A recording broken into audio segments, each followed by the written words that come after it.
Monterrey.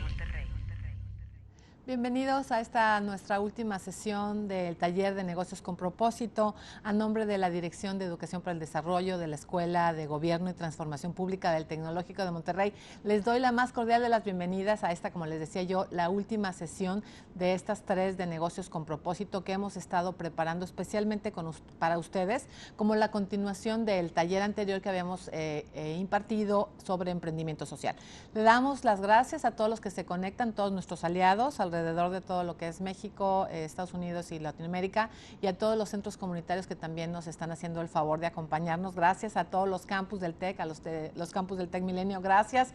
Nos da muchísimo gusto tener la oportunidad de estar ahí donde ustedes están y que estén participando con nosotros. Para nosotros es todo un placer y un privilegio tener esta comunicación y tener a los invitados que tenemos el día de hoy. Hoy vamos a presentar el ejemplo. Ya ven que en la primera parte del taller de emprendimiento social vimos qué fue el emprendimiento social, casi que desde toda la parte conceptual, cómo se estaba trabajando, qué se necesitaba, cuáles eran las partes más importantes que nosotros tenemos, por ejemplo, para incluso trabajar esta parte del emprendimiento social y cómo hacerle para que nuestra empresa sea social. Parece trabalenguas, pero fue parte de lo que se vio. Ahorita en esta tercera sección, vamos a ver la parte de negocios con propósito. Tenemos a invitados especiales, tenemos al doctor Ignacio del Real, le damos muchísimas gracias por estarnos acompañando, ahorita le cedo la palabra. También tenemos el doctor Ignacio del Real, es experto en negocios de la agroindustria y en esta ocasión nos va a platicar cómo poner esta parte del emprendimiento social y esta parte de negocios con propósito, cómo llevarlo a la práctica. Ya ven que en México, pues la agroindustria es muy importante, tenemos muchísimo campo, bueno, cómo trabajarlo y cómo poderlo aprovechar. También tenemos con nosotros a la maestra Ana Laborde, ella es la directora de BioSolutions, es una empresa muy exitosa que también nos va a platicar un poco de su caso. Entonces yo, sin más, les doy la bienvenida, les agradezco muchísimo estar aquí. Les recuerdo, por favor, van a aparecer en pantalla un súper con un correo electrónico donde nosotros vamos a estar recibiendo sus respuestas e.guevara@itesum.mx para que ustedes a lo largo de esta sesión pueden ir mandando todas sus preguntas. Nosotros estaremos muy pendientes para irles respondiendo y esta sesión se está grabando para también dejarla grabada en nuestro portal del Centro Virtual de Aprendizaje.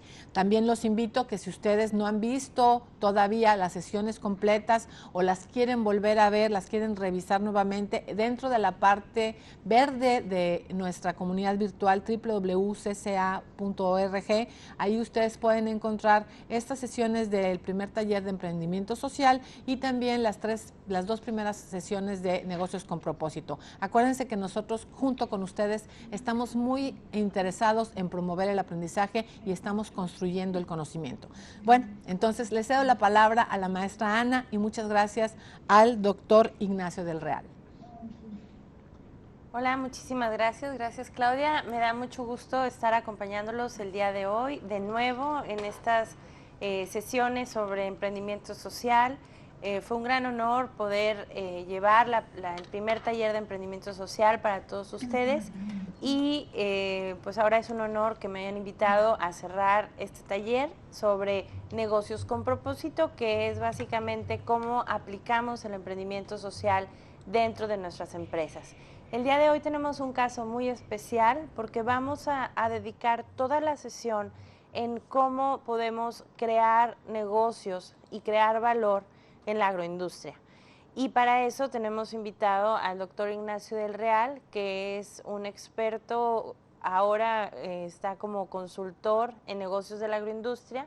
Él es ingeniero agrónomo y tiene maestría y doctorado en ciencias en las plantas. Y bueno, muchísima experiencia. Voy a leer algo de su reseña, de su currículum, y después daremos inicio a la sesión de hoy. Ignacio, tenemos ahí la imagen, tiene 40 años de experiencia en investigación agrícola y agroindustrial en frutales y agave, y ha fungido como investigador líder de grupos de investigación y administrador técnico de fondos y varios programas de investigación. Es especialista en áreas de fisiología vegetal, planeación de aprovechamiento de recursos naturales para la agricultura, abasto agroindustrial, programas de producción, diseño y ejecución de herramientas tecnológicas de producción agrícola y programas de capacitación para productores y jornaleros agrícolas. Fungió muchos años y tuvo gran experiencia en la dirección y administración técnica y económica de proyectos de investigación de agave dentro de convenios con diversas universidades y centros de investigación en México y en el extranjero como parte de Tequila Sauza y dentro del padrón de RENIECIT. Tiene más de 15 años de experiencia y participación en coordinación de comités técnicos de investigación en agave dentro del Consejo Regulador del Tequila y vasta experiencia en impartición de cursos de capacitación para productores agrícolas de frutales y agaves. Actualmente es asesor y consultor de programas de agricultura y agroindustria en México, Estados Unidos y Australia. Y pues hemos desarrollado esta sesión, podemos presentar cómo va a estar la guía o la agenda de la sesión, si lo podemos ver en pantalla. Vamos a presentar 3 casos de negocios, 3 casos de éxito de negocios en la agroindustria. El primero enfocado principalmente a la necesidad, producto y mercado. El segundo de ellos es el caso de desarrollo sostenible. Y el tercer caso es la necesidad de oportunidad de innovación. Entonces, básicamente vamos a revisar brevemente 3 casos de negocios agroindustriales para compartirlos con ustedes y que vean cómo es que podemos aplicar todo lo que hemos visto en las últimas sesiones parte de la agroindustria. Entonces, Ignacio, bienvenido, te doy las gracias por estar aquí con nosotros y no sé si ya estás ahí, lo podemos ver en pantalla. Y pero en lo que logramos la conexión, pues es importante. ¿Mande? Ignacio, ¿nos escuchas?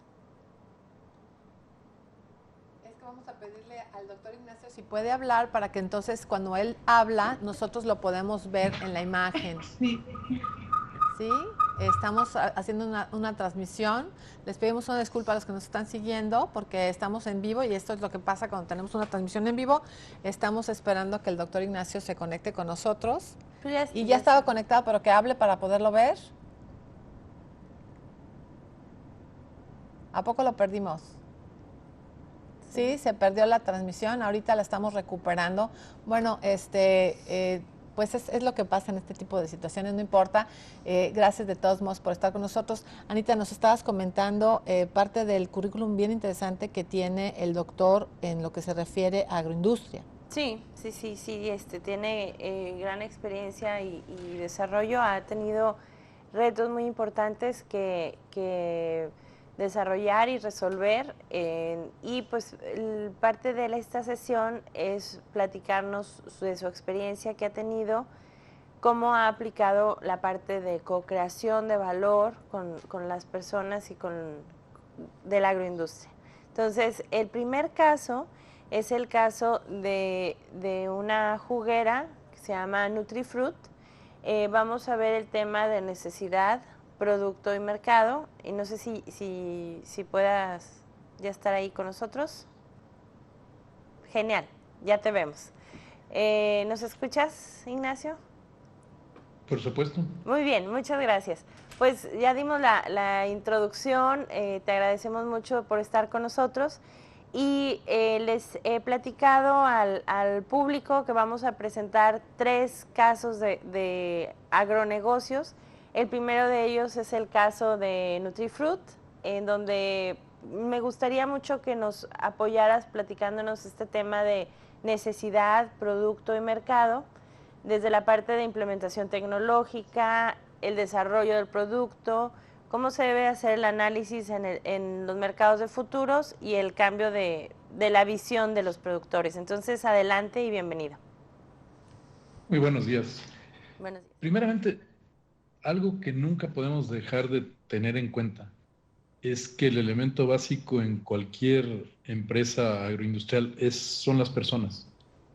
Y dependemos totalmente para el desarrollo de nuevas tecnologías o de nuevos productos de la capacidad de adaptación y desarrollo de las personas en un entorno nuevo.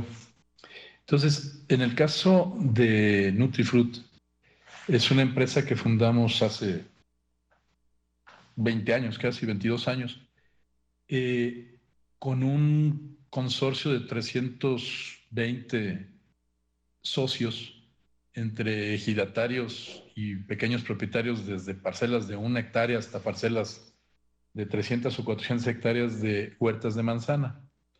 Nuestro objetivo era resolver una necesidad presente, que es el destino de la fruta que no puede ser enviada al mercado en fresco.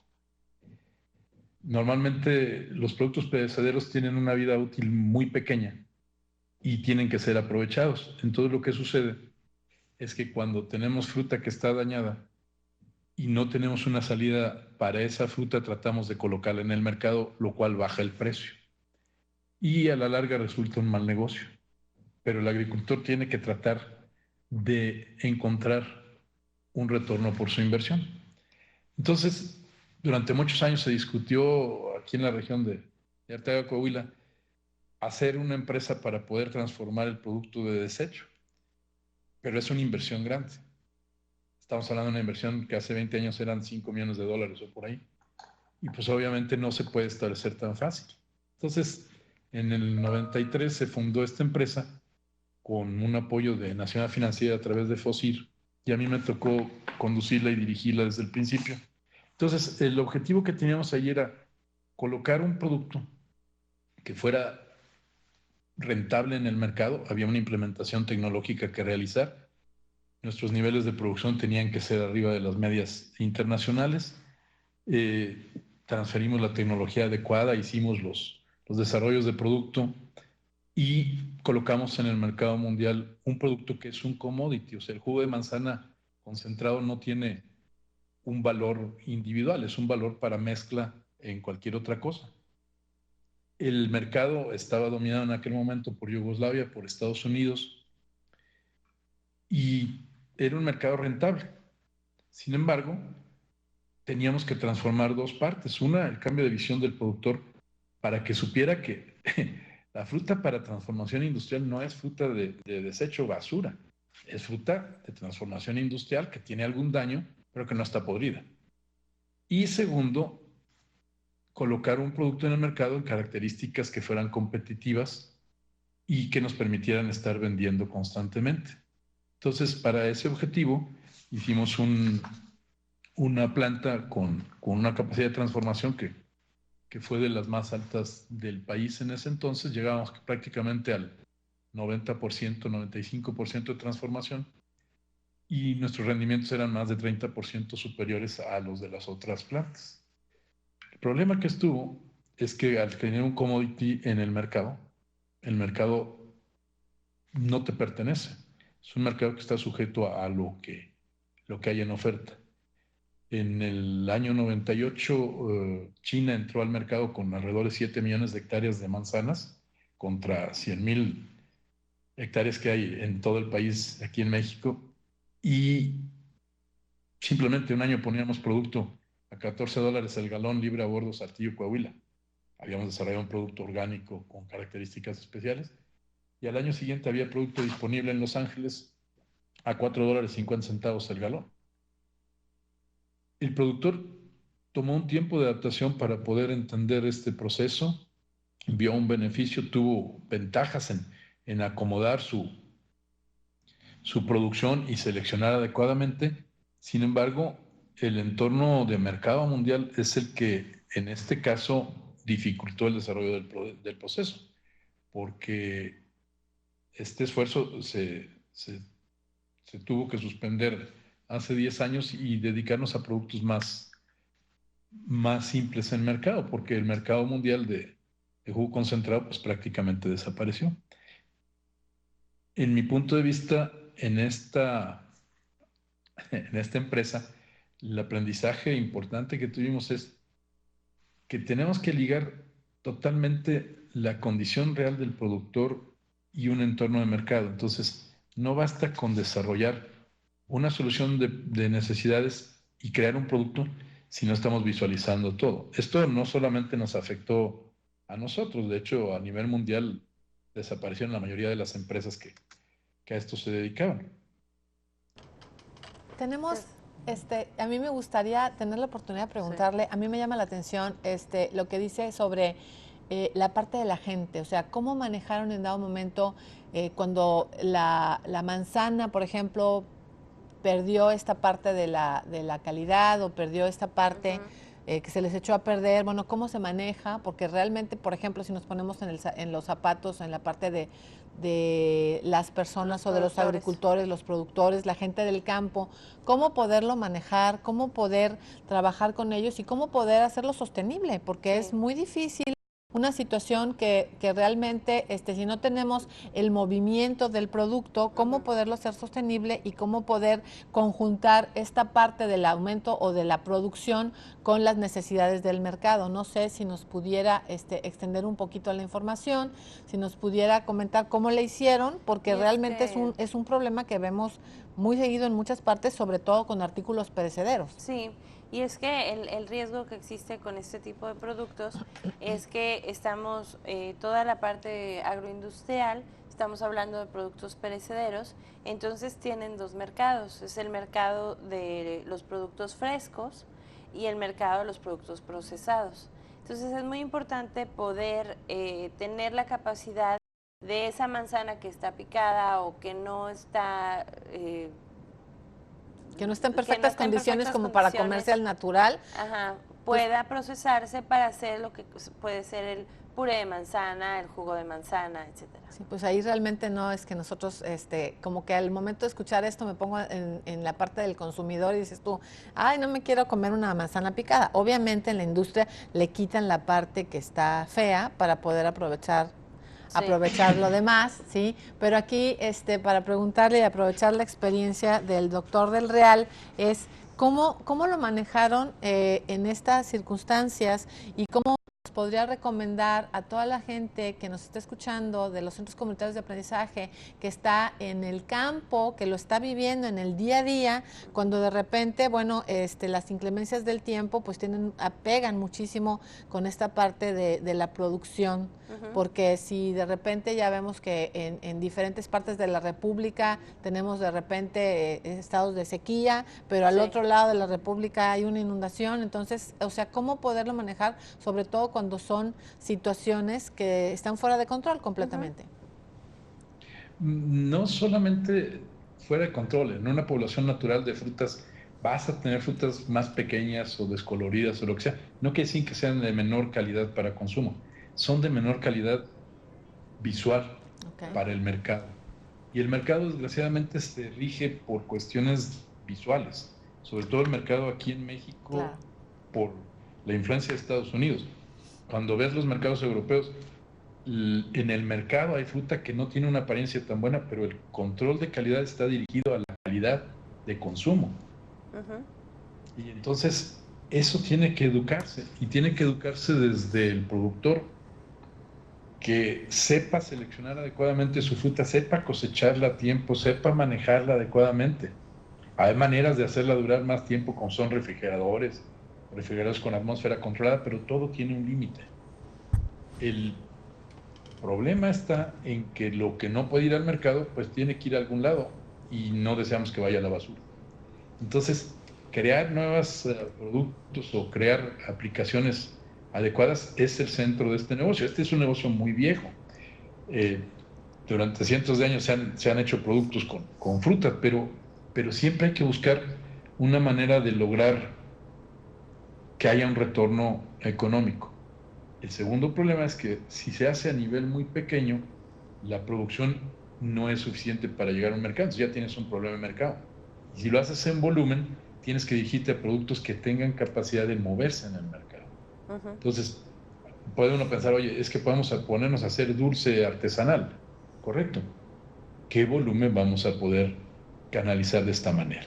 Entonces, son 3 puntos los que el agricultor tiene que entender.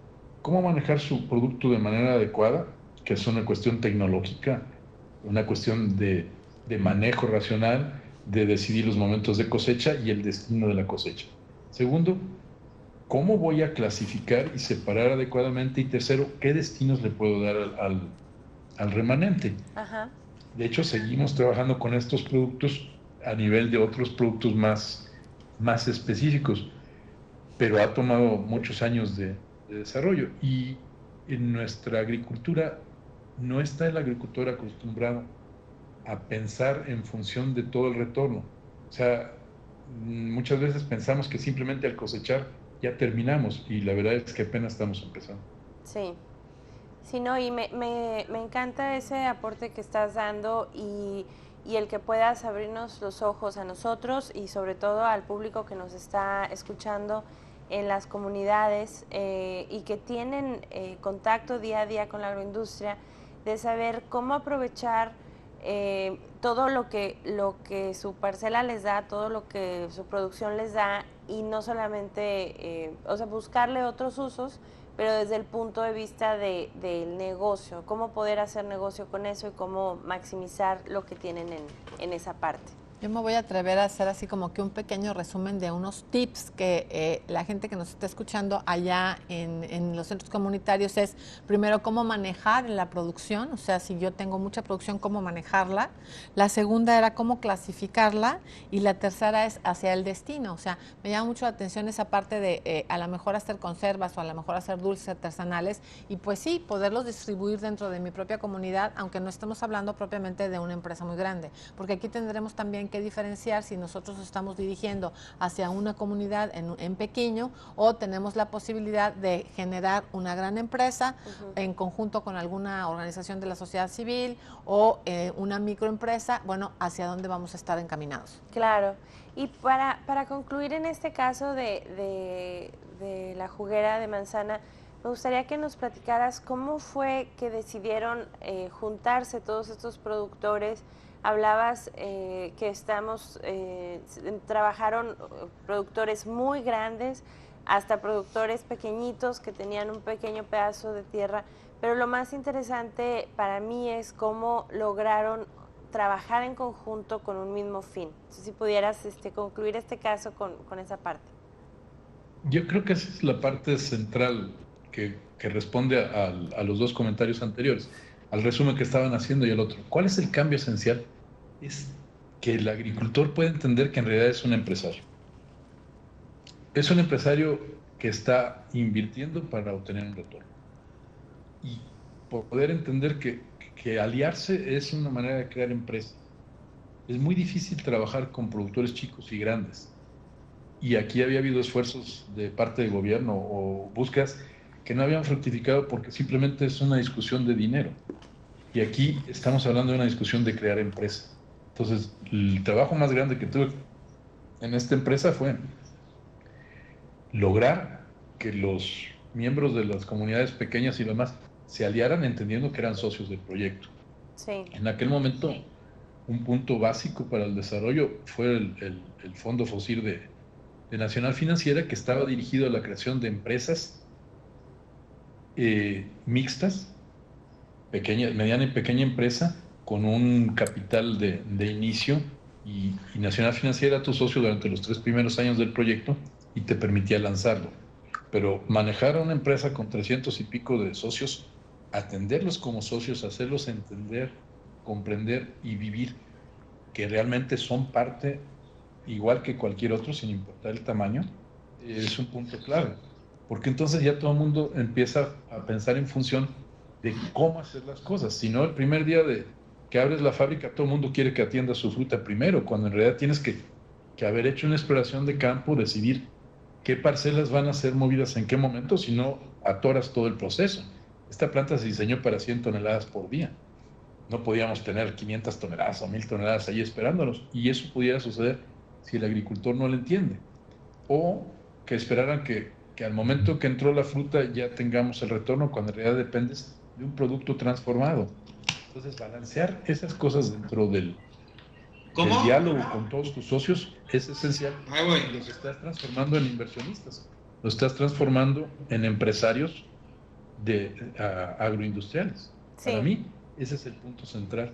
Me encanta esa frase de que la gente que trabaja en la agroindustria o la gente del campo son empresarios, y creo que es una excelente cierre para este caso, y es el ir cambiando los paradigmas como lo hemos hecho este año, de ir cambiando paradigmas, cambiar el paradigma de que la persona trabajando el campo realmente es un empresario, y si lo vemos desde ese punto de vista, creo que podemos, y ellos mismos pueden sacar muchísimo más beneficio. Y con esto pues quisiera dar entrada al segundo caso de experiencia que tienes, que fue pues dentro de la industria tequilera, en la industria de los agaves. Me interesa muchísimo que nos platiques y nos compartas la parte del desarrollo sostenible, los retos que tuviste cuando estuviste trabajando en este periodo de 1999 a 2014, que fueron muchísimos retos, pero lo más importante y lo más satisfactorio para ti en la parte de desarrollo sostenible. Bueno, aquí fue un reto totalmente diferente. Yo trabajé para Tequila Salsa durante estos años y nuestro objetivo era desarrollar una cadena de abasto sustentable para un producto que tiene mercado. O sea, es totalmente diferente que el primer caso, porque aquí nuestra preocupación no estaba en el mercado ni en la creación de productos. Nuestra preocupación estaba en el desarrollo de un abasto de un producto que está en vías de transformación.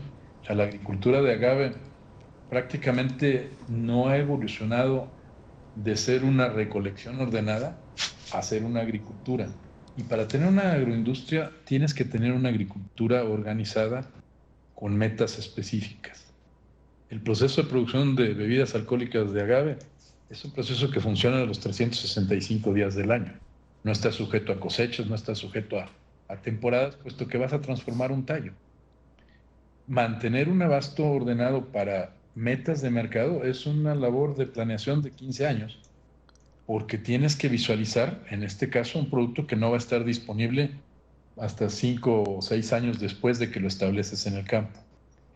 ¿Cómo lograr que el agricultor que había estado manejando esto de manera exitosa como un cultivo de traspatio, es decir, dedicaba su primera parcela a bienes primarios, a comida, la segunda a animales, y las parcelas que no se podían manejar agrícolamente, ponía agave ahí, y el día que el agave estaba listo para ser procesado, porque ya había florado, se iba a echar a perder lo que fuera, pues iba y lo llevaba a la destilería, y ese era el ciclo que manejaba.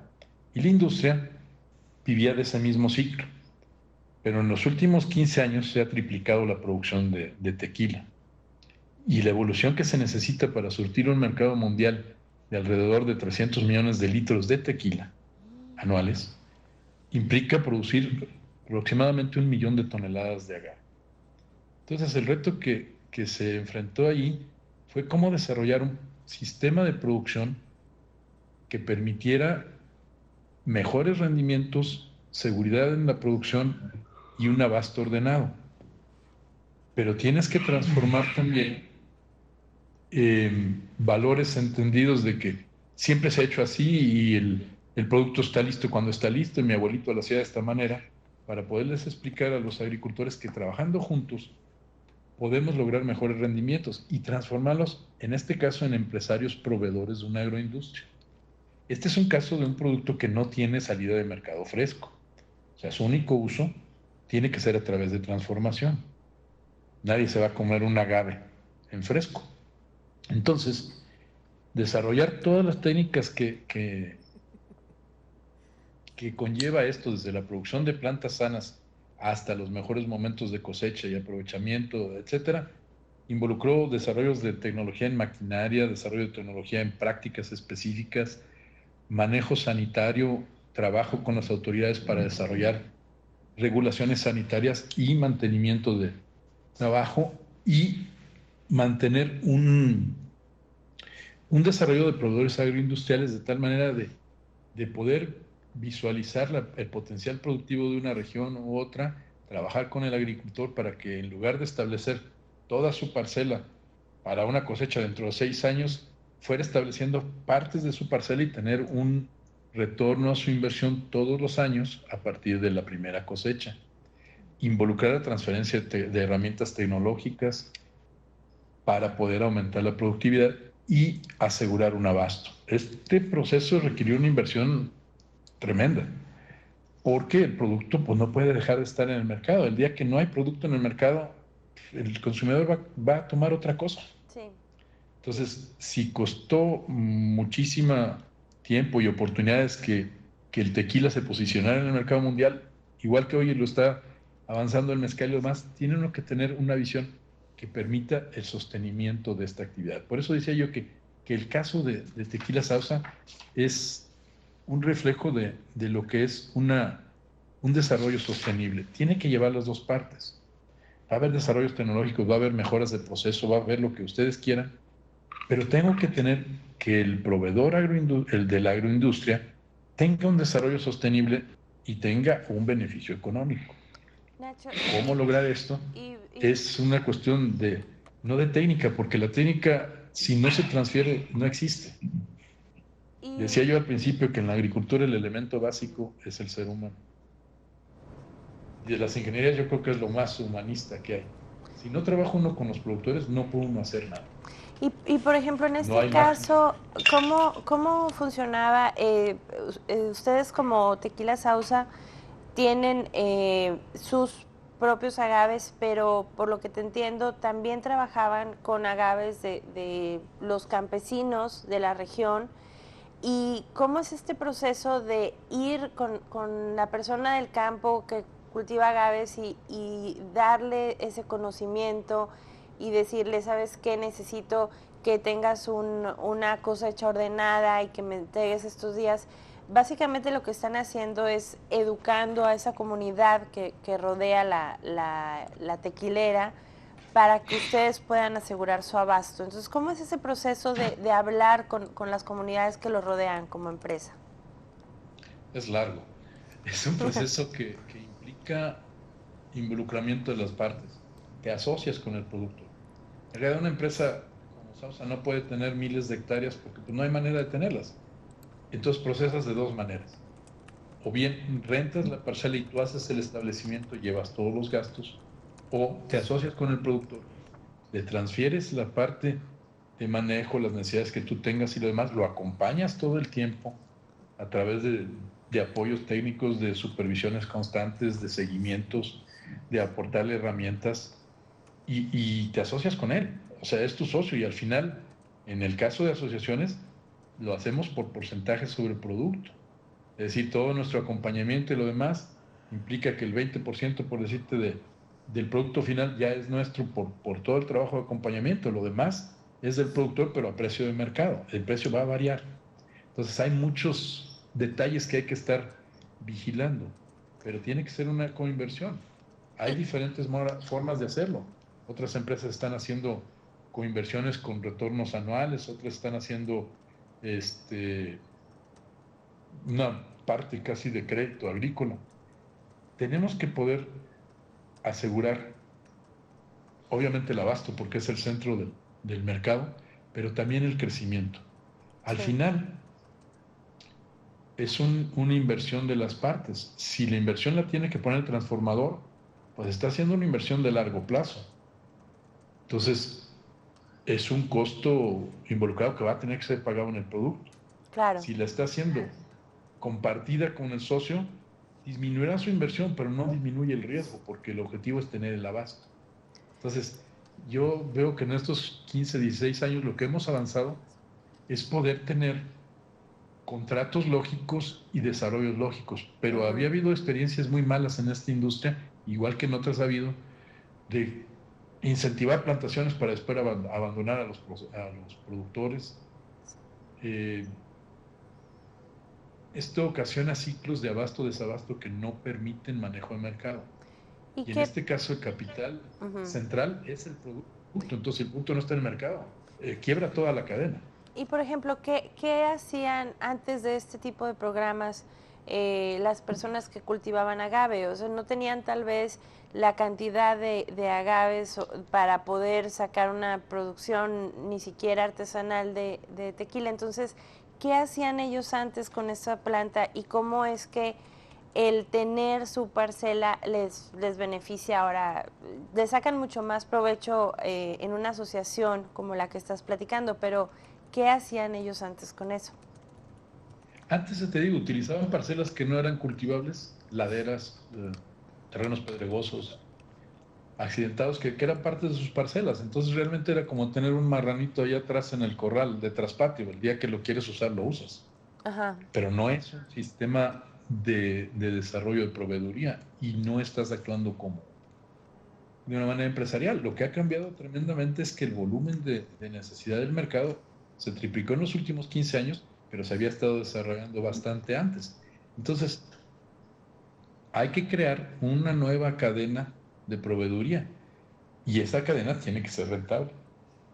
Lo que sucede es que, por ejemplo, algunas de las técnicas que desarrollamos permiten que podamos aprovechar las parcelas a los 5 años y medio. Cuando hace 20 años se aprovechaban las parcelas al 9º año en promedio. Si yo utilizo mi parcela y le doy un retorno, vamos a decir, de 6 años, en 18 años yo ya terminé 3 ciclos y de la otra manera tradicional apenas estaría terminando 2. Entonces lo que tenemos que trabajar junto con el agricultor es que entienda que él es el empresario de su tierra y que la rentabilidad la tiene que medir en función del retorno por unidad de superficie que tenga. Si él tiene 3 retornos en 18 años o 2 retornos, pues las cuentas ya son muy diferentes. Entonces, eso involucra un cambio de mentalidad. Hubo una resistencia muy grande al cambio y sigue habiéndola. Pero en el pasado no había contratos de este tipo, cuando la mayoría de los contratos eran promesas de compraventa. O sea, yo tengo aquí un agave y te digo que te lo voy a vender el día que lo tenga, pero resulta que hay una escasez y yo ya se lo vendí al que me dio mejor precio. Tienen las dos partes que tener un aseguramiento y ese es uno de los detalles en cadena agroindustrial. Aquí. Si el producto está limitado por tiempo o por espacio, tiene que haber una cadena de abasto establecida, porque al final el mercado paga todo. Y si el mercado no tiene producto que consumir, no va a haber dinero para alimentar la cadena. ¿Cuál sería entonces la estrategia que fuera recomendable como que para los empresarios grandes, en este caso las grandes corporaciones, para poderse orientar en esta inclusión social? O sea, necesitan buscar específicamente productores, necesitan educar a esos productores, comunicarse. ¿Cuál sería esta relación y cómo sería esta parte de la inclusión social en la que nosotros necesariamente tenemos que incurrir para que todos estos productores o microproductores de agave pudieran participar también? Tiene que conllevar un crecimiento mutuo y hay una transferencia. Es a través de práctica, llámalo educación o llámalo instrucción o crecimiento conjunto, no sé cómo se llamará.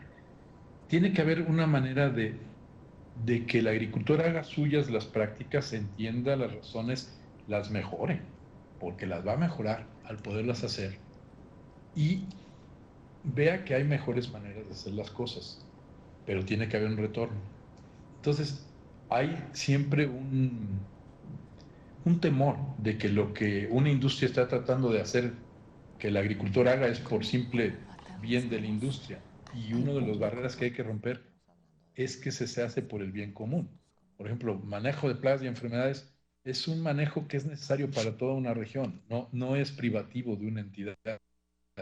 Los desarrollos que hicimos para manejar una plaga u otra tienen que ser compartidos, desarrollados y aprovechados entre todos, porque el daño de uno es el daño de todos. Y entonces crecer juntos, en el caso del tequila, por ejemplo, en los últimos años hemos hecho diplomados con agricultores, diplomados con sociedades a lo largo de meses de trabajo, transfiriendo todas las herramientas y seguimientos, también con la industria para poder hacerle crecer en el mejor manejo de la materia prima. Y al que el día de hoy hay una maestría en la Universidad de Guadalajara, en la Universidad Autónoma de Guadalajara, para producción de tequila, para procesos de producción. ¿Por qué? Pues porque además de todo, el tequila tiene un mercado muy importante y es un producto que sigue creciendo. Esa es una grandísima ventaja, porque la inversión en desarrollo tecnológico que se ha hecho, pues es realmente importante. O sea, yo dirigí un programa que era más grande que muchas estaciones experimentales. No, y aquí vemos el caso de una empresa muy grande. Al principio, en el primer caso, vimos el ejemplo de una empresa mediana que su inclusión social fue juntar a todos aquellos productores de manzana, tratarlos como empresarios, hacer una cooperativa. En este segundo caso estamos viendo cómo una empresa grande que forma parte de un corporativo multinacional utiliza prácticas de inclusión social para poder beneficiar sus procesos y poder mejorar su productividad, siempre y cuando pueda lograr trabajar con aquellos productores que tiene alrededor de su planta, porque como bien lo dices, es imposible que una empresa pueda tener todo el campo que necesita para tener la producción que requiere. Y como parte de esto es... Sí, adelante. Pensé que ibas a decir algo. No, es imposible y es incosteable. Es imposible y es incosteable. Y también es como aquí les hemos estado presentando hasta ahorita 2 casos de, no importa el tamaño de empresa que tengas, cómo es importante que tengas un impacto social, incluso un impacto ambiental dentro de las actividades que estás haciendo. Ahora, pues me gustaría mucho que nos platicaras también dentro de esta industria tequilera, pues ya nos platicaste todo el proceso del crecimiento del agave, que es una planta no comestible, sino es una planta que se utiliza para ser 100% procesada, que se cultiva los 365 días del año, que consumen unas cantidades impresionantes de esta planta. Pero ¿qué pasa con los desechos agroindustriales y cómo esto representa un problema para la industria tequilera o de miel de agave? ¿Cómo son procesados esos desechos y cómo es que se puede sacar valor a partir de esos subproductos? Bueno, toda empresa, toda industria va a generar desechos y los desechos son responsabilidad del generador. Cuando tú procesas esos miles de toneladas, va a haber esa cantidad de desechos. El desecho medio es aproximadamente 1 millón de toneladas por año en peso fresco. Pero es relativo que sea un desecho. Para mí es una oportunidad de desarrollo. La planta hizo un trabajo para producir esa biomasa y la biomasa es aprovechable. Se establecieron diferentes sistemas para aprovecharlo a través de compostaje para utilización en los mismos campos o en viveros, a través de transformación en energía en calderas o en otro tipo de sistemas, pero hay un volumen inmenso de biomasa disponible. Es parte de las estrategias que se deben de sumar también para el proveedor agrícola, porque debemos tomar en cuenta que en este tipo de cultivos aprovechamos solamente el tallo y dejamos la mayoría de la biomasa en el piso. Tú ahorita preguntabas por el desecho industrial, pero hay un desecho 2 veces más grande que se queda en el campo, que son las hojas. Legalmente se tiene que hacer la transformación y el aprovechamiento, pero ¿cómo hacerlo una fuente de negocio? Yo creo que es algo que es una oportunidad y de alguna manera nos liga al tercer caso que queremos examinar, porque les decía yo aquí, el objetivo era un desarrollo sostenible, pero ese desarrollo es aprovechamiento de todo lo que hay. Entonces, si se obtiene un ingreso a través de la biomasa no aprovechada para transformar en alcohol, pues es un ingreso añadido y es un punto de ganancia. Si se pueden desarrollar nuevos productos, ya van a tener impacto. Y simplemente en el caso de los desechos industriales, si se reduce el impacto ambiental, que está regulado por la ley, pero no está siempre cumplido, se va a tener una ventaja muy grande. Entonces, yo creo que el punto clave en este desarrollo es ver a la planta a la planta de agave como un generador de riqueza. O sea, transforma energía solar y agua en materia que podemos aprovechar. Se aprovecha una parte para hacer alcohol, pero ¿qué pasa con lo demás? Y estamos en una situación similar a la que decíamos hace rato con las frutas que no van al mercado fresco. Ok, ya hicimos un aprovechamiento, pero ¿qué más podemos hacer? Esa es la pregunta de fondo. Sí, claro. Entonces eso nos da pie a entrar al caso el tercer caso de negocio que nos vas a platicar, y que bueno, en este caso lo vamos a platicar en conjunto, que es el caso de BioSolutions. Y pues con el privilegio de saber y de agradecerte el hecho de que gracias a tu apoyo y a tu asesoría tuve la oportunidad de fundar esta empresa, y con todo lo que nos estás comentando fue la cuestión de ver la oportunidad del aprovechamiento de los subproductos agroindustriales, el hacer un poquito de economía azul, el entender la parte del impacto ambiental, el cumplimiento regulatorio, la innovación y el desarrollo de un producto nuevo y de un producto de mercado que tal vez no existía, ¿no? Entonces estamos entrando a tratar ahora un tema de no solamente de impacto social, sino también de impacto ambiental, y el hecho de que BioSolutions nace justo para poder darle un uso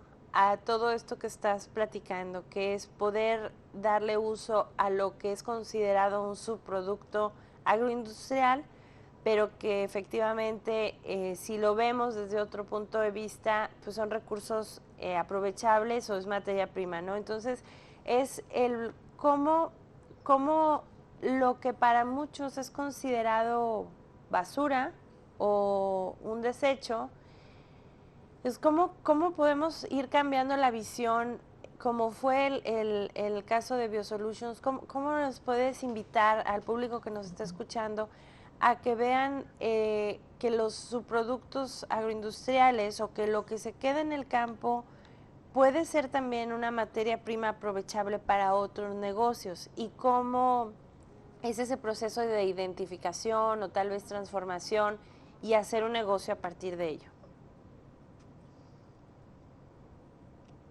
Bueno, yo había señalado que en este caso tendríamos tres vertientes. En el caso de BioSolutions había un problema detectado, o sea, una necesidad de disponer de un desecho, y eso creaba una oportunidad de negocio que involucraba innovación.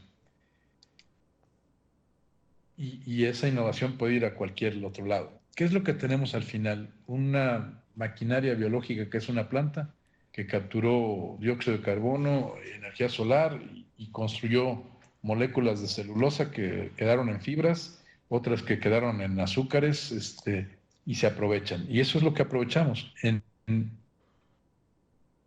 el caso de BioSolutions, si digo que tenemos 1 millón de toneladas en toda la industria, más lo que produzcan los de la miel de agave, de desechos disponibles en el año, esos o van a parar a un basurero, que es mala utilización, o van a quemarse en los campos, que es muy mala utilización, o se entierran clandestinamente, que son fuente de contaminación y problema, o van a parar a basureros municipales y estorban los basureros municipales y los bloquean, aunque es legal, no es correcta, o se tienen que transformar.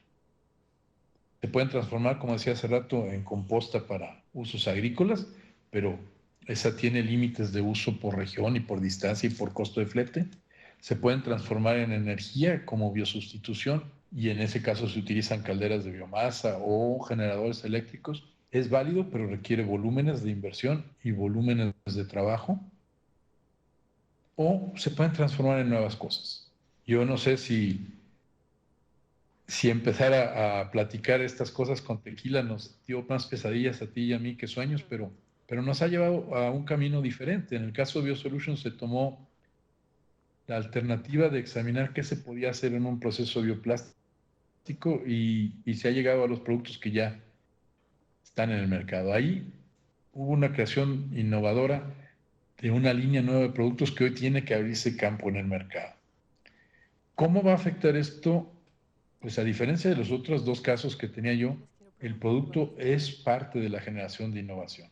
Tiene que abrirse su camino, va a tener un costo de inversión, va a tener un costo de desarrollo y va a tener mucho tiempo para poder abrirse paso en el mercado. Una vez que lo haga, tendrá su lugar y podrá funcionar correctamente. ¿Cómo afecta esto al agricultor? En este caso, como proveedor de materia prima. pero también en el impacto sobre la mejora o la protección ecológica del lugar. Y ese es un impacto social que no podemos dejar de considerar. Hace muchos años hice un proyecto para una comunidad en Durango en que estábamos trabajando alrededor de crear una planta de transformación en energía con desechos de industria de manzana y de granjas de ganado.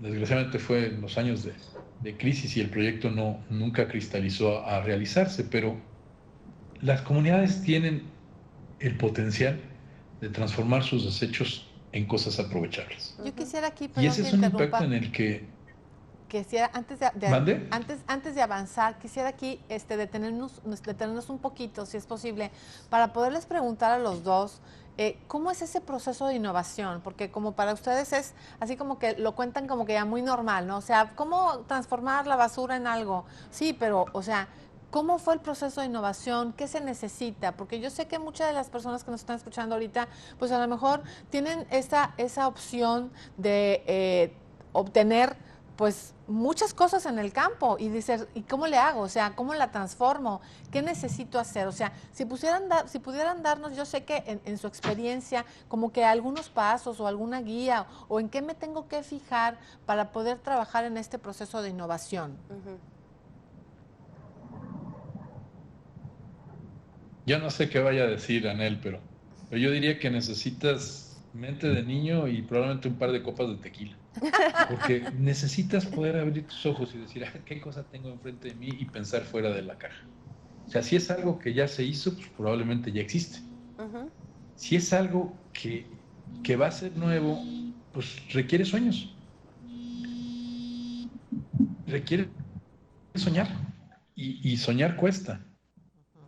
Soñar ordenadamente, por ejemplo, en el caso de BioSolutions, pues creo que empezamos a discutir sobre si aprovechamos las fibras prensándolas y acabamos incorporándolas en bioplásticos con el apoyo de un instituto de investigación del Tecnológico Monterrey y del SICA y de gentes que tienen herramientas para poder hacer crecimiento, pero al final el motor está en soñar ideas. Claro. Y algunas van a salir sí. mal, la mayoría van a salir mal. No, y es un pero proceso... si no busca uno con apertura, intentar las cosas, nunca va a poder innovar. Claro. Para mí, ese es el centro del asunto y créeme que en muchos de estos temas pues es lo que hemos estado haciendo. Sí, es un proceso de constante prueba y error. Como lo dice Ignacio, es muy importante tener una mente abierta, pero tener también la capacidad de identificar lo que tienes enfrente y buscar cuestiones similares. Entonces yo nunca voy a olvidar el día que Ignacio me llevó a los campos de tequila, no en la parte que vemos en las fotografías, que son esos campos hermosos donde están los agaves, sino a la parte que está detrás de las industrias, lo que nadie ve, que son montañas de bagazo, de agave desaprovechado, que son el ver todas las hojas de estos agaves preciosos que se quedan en el campo y el tener una visión diferente. Otra vez hablamos de romper paradigmas, de ver las cosas no como nos enseñaron a verlas y decir eso es un subproducto, sino de ver una cantidad impresionante de recursos que pueden ser aprovechables y tener ideas de cómo es que con esto puedo hacer algo. Entonces, definitivamente no fue que vimos las montañas de bagazo de agave y pensamos en crear una empresa de bioplásticos, pero sí fue el proceso de hacer una búsqueda tecnológica de cuestiones similares que estuvieran en el mercado. Y si bien es cierto que BioSolutions es la primera empresa en el mundo en desarrollar y comercializar compuestos bioplásticos con fibra de agave, podemos decir que basó ese desarrollo en el desarrollo de otras empresas alrededor del mundo que utilizaron fibras similares para hacer otro tipo de productos. Entonces, es un proceso de innovación, es largo, necesitas tener la mente muy abierta, tener mucha creatividad y tener la capacidad de identificar, primero, el material o la materia prima que tienes frente de ti y después poder buscar qué es similar a eso, qué se puede hacer. Nosotros sabíamos que teníamos una fuente rica de celulosa y entonces de ahí salen varias vertientes. Teníamos la posibilidad de hacer papel con celulosa, teníamos la posibilidad de hacer toda una línea de desechables de papel que fueran biodegradables. Teníamos una línea de ir por el área de bioplásticos y la verdad es que ahí no fue mucho decisión, sino yo creo que fue un poquito más de cómo los sucesos nos fueron llevando. Desarrollamos compuestos bioplásticos que el día de hoy sirven para hacer bolsas, plumas promocionales, macetas, envases de productos, una cantidad impresionante. Y la ventaja de esto es que estamos incorporando estas fibras, esta biomasa, la estamos incorporando a productos plásticos con la intención de reducir hasta un 40% de plástico proveniente del petróleo. Entonces, ahí estamos teniendo como empresa un impacto ambiental desde el inicio de la cadena hasta el final, porque por una parte estamos aprovechando y le estamos dando uso a algo que es considerado un subproducto que no está siendo utilizado. Entonces estás quitando algo que está contaminando en el medio ambiente para transformarlo y darle un uso, pero al final del día estamos ofreciéndole al mercado un tipo de plástico que es un bioplástico que utiliza un 40% menos de plásticos provenientes del petróleo. Entonces tenemos reducción del petróleo, una reducción de CO2 y aparte el producto es 100% reciclable, entonces tiene unas características ambientales muy grandes que, contestando tu pregunta, Claudia, de inicio no sabíamos que íbamos a lograr esto, ¿no? Ahora yo quiero otra pregunta aprovechando. Y usted que nos está escuchando, escriba sus preguntas e.guevara@itesun.mx. Mientras nosotros continuamos con esta conversación, bueno, ha sido muy largo el proceso, muy costoso, porque de repente a todos se nos antoja. O sea, ahorita que escuchamos al doctor decir, hay que pensar como niños, yo creo que los niños son una buena fuente inagotable de innovación. Todos nosotros lo fuimos, y digo que lo fuimos porque de repente hay estudios que dicen que conforme vas entrando a la escuela, se te va quitando cada vez un poquito más la creatividad por aquello de entrar en el deber ser, en el deber de las normas. Entonces hay que desaprender para poder aprender a ser más creativos, así como éramos niños. Pero entonces en este proceso ¿cuánto me tardo? O sea, ¿cuánto se tardaron ustedes para poder decir, desde que yo encontré esta idea, ¿sí?, a empezarla a trabajar, y luego este cúmulo de oportunidades o de procesos que te llevaron a decidir, o que los llevaron a decidir a formar la parte de bioplásticos y no papeles? O sea, sí. ¿Cuánto fue y cuánto más o menos, qué tan costoso es? Porque de repente también habrá gente que me diga, bueno, yo tengo muchas ganas de innovar, pero no tengo un peso. Hay gente que me puede ayudar, porque nosotros aquí quiero aventarnos un comercial de nuestras comunidades de aprendizaje, donde tenemos convocatorias, donde tenemos también la suerte de que Ana nos apoye. Si nos quieres contar esta parte, ¿a dónde nos podemos dirigir o cómo le hicieron? ¿Sí? Sí, bueno, pues primero que nada, contestando tu pregunta de cuál es el tiempo, qué tan complejo es hacer este tipo de desarrollos, yo creo que la respuesta es basada en qué es lo que quieres conseguir. Entonces, y también un poquito de la capacidad o de la personalidad del emprendedor que está desarrollando esto. El utilizar este tipo de biomasa, del bagazo del agave, y transformarla en papel hubiera sido mucho más rápido y mucho menos costoso que lo que tenemos al día de hoy. Al día de hoy estamos hablando de que llevamos con la empresa ya casi 6 años desde que se nos ocurrió hacer un desarrollo con esto, pero nosotros íbamos más enfocados a la parte de hacer un desarrollo tecnológico. Por eso fue un proceso más largo, por eso fue un proceso más costoso, porque no estábamos buscando una transformación inmediata, sino estábamos buscando el crear nuevas tecnologías que no existían. Y para eso tienes que involucrar y vincularte con universidades, centros de investigación, expertos, consultores, la gente del campo, la gente de la industria. Y en nuestro caso se puede decir que fue largo y costoso, pero no es ese siempre el caso. Lo que yo los quiero invitar es a que tengan la apertura de poder aprovechar los recursos que tienen ustedes alrededor de ustedes y ver qué es lo que pueden hacer en su efecto inmediato. Entonces se pueden hacer una gran cantidad de cosas, desde artesanías hasta juntar la fibra y utilizarla como combustible. Se pudieran hacer papel artesanal, que es un proceso sencillo y nada costoso, desde ahí hasta un desarrollo tecnológico. Entonces, la decisión es de ustedes. Lo más importante es que tengan esta habilidad de poder identificar las oportunidades que tienen enfrente de ustedes, y muy importante la cuestión de la vinculación, de poder preguntarle a otras personas: ¿cómo ves esto? ¿Qué crees que podamos hacer con esto? Y convertirse en empresarios, porque no solamente ahora estamos viendo en esta época que ya no tenemos tanto las industrias tradicionales, sino que están naciendo industrias a partir de la innovación y a partir justamente de esto del aprovechamiento de los recursos.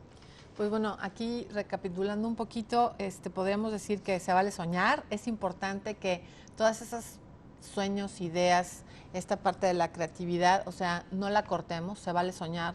La otra que a mí me queda muy en claro con lo que están diciendo es esta parte de vincularme, no nada más vincularme con expertos, sino con quién me puede ayudar, pero también vincularme con mi comunidad, o sea, quienes de todos los que estamos aquí podemos hacer lo mismo y juntamos nuestros esfuerzos para lograr lo que nosotros estamos deseando. Y por último es ver lo que tengo en el entorno. Si nosotros tenemos cosas en el entorno, como en este caso había mucha fibra de agave, bueno, pues ¿cómo la puedo utilizar?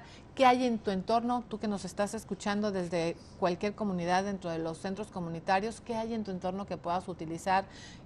No sé, fruta, artesanías, mano de obra, porque aquí la intención es que todos podamos encontrar en este tipo de charlas como que una inspiración para poder ser emprendedores, para podernos ayudar y ayudar a los demás. Ahora, en esta parte de recursos tenemos nosotros puestos a su disposición dentro de las comunidades virtuales, dentro de la comunidad que ustedes ya conocen, el www.cca.org.mx. Tenemos herramientas como el SM Toolkit, que está a la disposición de todos aquellos microempresarios que quieran trabajar, que quieran empezar con esta parte de las ideas. También tenemos otro espacio de innovación, que quieran conocer la parte del proceso, que quieran conocer herramientas y también que quieran vincularse, porque en esta parte la intención es también de quién me puede ayudar a lo mejor con recursos. Hay muchas corporaciones, hay muchas instituciones que tienen convocatorias que nosotros también estamos en conjunto con Ana y en conjunto con todo el equipo de la Dirección de Educación para el Desarrollo, acercando a esta comunidad con la intención de acercárselo a usted que nos está escuchando, que nos está viendo, para que pueda encontrar en estas comunidades virtuales, tanto en la de Pymetech, como en la de Emprendimiento Social, como en la de la comunidad virtual de aprendizaje, recursos para que los pueda llevar a la práctica. Muy bien.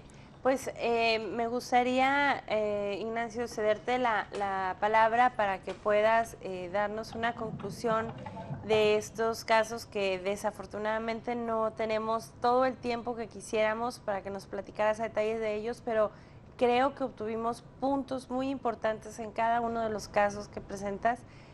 Quisiera que por favor nos ayudaras concluyendo tu participación.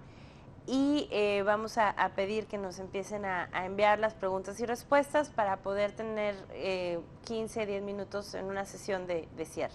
Adelante. Yo creo que el punto central es en cómo aprovechar lo que tenemos. No desarrollar agroindustria forzando las cosas, es decir, tratar de introducir un producto en una zona en que no está o implementar prácticas agrícolas que no corresponden. Lo primero que tendríamos que poder ver es qué tenemos en el entorno. Y algunas de las cosas, créanme que nuestras comunidades ya las conocen. O sea, valores medicinales o valores de otros tipos son oportunidades de agroindustria. Pero no podemos dejar de entender que el centro somos los seres humanos y el entorno en que vivimos. Ahorita había un comentario haciendo una aclaración entre la diferencia entre desarrollo sostenible y sustentable. Al final todos vivimos en este lugar y no podemos dañar para crecer. Entonces, cualquiera de los desarrollos de agroindustria que se lleven tiene que ser constante, tiene que permitir mejorar las condiciones sociales y mejorar las condiciones económicas de una comunidad. Es decir, generar un ingreso, generar un beneficio y dar un aprovechamiento general de lo que hay en el lugar. ¿Cómo lograrlo? Es donde tiene uno que soñar como niño, porque a lo mejor son cosas que hemos visto y desarrollarlas a un nivel más grande o enfocarnos a puntos específicos. ¿Cómo serían productos nuevos? ¿Cómo serían aventuras diferentes? El último caso que platicamos, o los dos casos, están ligados con una industria que tiene una inercia propia, puesto que el mercado la está demandando. En otros casos, como el primero, vamos a enfrentarnos a mercados que ya tienen un nivel de saturación o de disponibilidad mundial con el que tenemos que competir. Entonces, enfocarnos en qué tenemos y cómo aprovecharlo. Y créanme que esto lo he platicado con personas que están trabajando cacao en Tabasco, que están trabajando café en Chiapas o que están trabajando. ¿Cómo poder buscar ese desarrollo? Pero en el centro de esto siempre estaremos los seres humanos. Entonces, la parte tecnológica, y yo como agrónomo, es la parte que vería primero. No existimos si nuestro interlocutor no está. Y en la parte empresarial, tendríamos que reconocer que cualquier empresa no es más que una comunidad de personas, como decía Carlos Llano. No hay otra manera de enfocarlo. Entonces, primero pensemos en la individualidad y en la colectividad que nos da el valor, y luego cómo aprovechar todo lo que hay alrededor para crecer juntos. Eso serían mis puntos de conclusión. Abramos los ojos, no solamente para los valores posibles, sino para ver la sociedad en que estamos creciendo y cómo hacerla mejor. Gracias. No, pues muchísimas gracias por tu participación. Muchísimas gracias, Claudia, también por habernos invitado a coparticipar en esta sesión de cierre, poder platicarles un poquito de la experiencia de BioSolutions en mi caso y la gran experiencia que tiene el doctor Ignacio del Real para el desarrollo de negocios en la agroindustria. Tienen ahí nuestros contactos, ahorita están apareciendo nuestros portales de internet para que puedan también a través de ahí revisar las sesiones grabadas de estas charlas de emprendimiento social y negocios con propósito. Muchísimas gracias por mi parte y Claudia, te cedo la palabra. Sí, muchas gracias, Ana, muchas gracias al doctor Ignacio, gracias a los dos, gracias a ustedes que nos están viendo. Recuerden que estas conferencias o estas charlas se quedan grabadas en nuestro centro virtual de aprendizaje, que está especialmente diseñado para ustedes. Y como conclusión, yo quisiera volver a repetir lo que decía el doctor, de poder darnos cuenta dónde estamos, cuál es nuestro entorno y que somos personas que podemos ayudar a las personas. Yo creo que esta parte de la vinculación, esta parte de formar una comunidad que quiera ayudarse entre unos a otros, podemos encontrar muchísimas ganancias, muchísimos recursos que sean beneficiosos para todos. Nosotros continuamos aquí, continuamos a la orden. Les doy la bienvenida otra vez, les agradezco que hayan estado con nosotros, les recuerdo la dirección electrónica y estaremos en comunicación porque cerramos este ciclo de 3 conferencias con negocios con propósito, que fue la segunda parte de emprendimiento social, pero continuaremos como siempre, ya en que más o menos cada mes estamos invitándolos a webinars de este tipo. Muchísimas gracias, dejamos la conferencia grabada, gracias por su participación. Anita. Muchas gracias y bueno, seguimos en contacto. Muchas gracias.